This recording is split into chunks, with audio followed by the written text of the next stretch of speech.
بعض दफ़ा इसका फ़ायदा मुकम्मल नहीं होता। ऐसी चीज़ों खुसूसन प्रोस्टेट ग्लैंड या गुर्दों में या यूरिनरी ब्लैडर में तकलीफ़ों के नतीजे में जो अलामतें ज़ाहिर होती हैं, उसमें आर्सेनिक की अलामतें भी आमतौर पर ज़ाहिर होती हैं। अगर अकेला फ़ायदा न दे तो फास्फोरस इसका अच्छा मददगार है और ऑल्टरनेट करने से ज़्यादा फ़ायदा पहुंचता है। और ये कम्बिनेशन कैंसर्स में भी मुफीद है।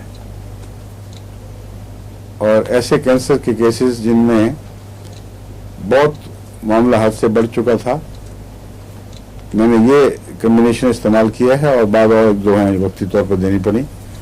तो एक केस तो ऐसा था जो यहाँ बांग्लादेश से आया हुआ था और डॉक्टर ने कहा था हफ्ता 10 दिन के अंदर तुम मर जाओगे, लेकिन वो मुस्तकिल फ़ायदा तो नहीं हुआ, लेकिन जाने के बाद तकरीबन 1 साल तक अल्लाह के फल से वो ठीक ठाक जिंदा रहे और मुझसे खतोकदाद भी रही। उनका नाम गालिबन अब्दुल्ला साहब था। और फिर उन्होंने आखिर पे जाके फिर अचानक कुछ तकलीफ हो गई है, गालिबन वही कैंसर ही होगा, लेकिन 1 हफ्ते के अंदर जो वर्डिक्ट था डॉक्टरों का कि तुम्हारा कोई सूरत नहीं इलाज की, तुम मर जाओगे, उसके बजाय वो खुदा के फल से जिंदा रहे, अच्छी नॉर्मल जिंदगी बसर करते रहे। एक केस है जो अल्लाह के फल से भी जिंदा, उसका नाम नहीं बताना चाहता इसलिए, और इस वाक़े को करीबन 8 साल हो चुके हैं।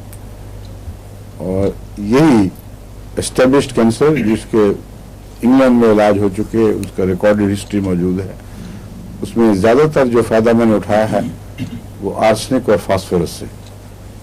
तो बहुत गहरा असर करने वाली दवाएं हैं और इनकी जो बाज़ मुशाबहतें हैं वो एक दूसरे के लिए मददगार बन जाती हैं।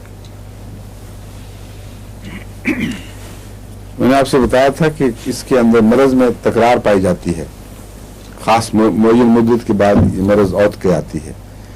इसमें ज़्यादातर 4 दिन के बाद या 7वें दिन या 14 दिन के बाद अगर मरज़ के हमले हों और पीरियोडिसिटी जिसको कहते हैं, यानी ख़ास वक्फों में एक मरज़ का दोहराया जाना, ये इसमें बड़ी नुमाया है। और इसके 4 दिन और 7 दिन और 14 दिन याद रखिए।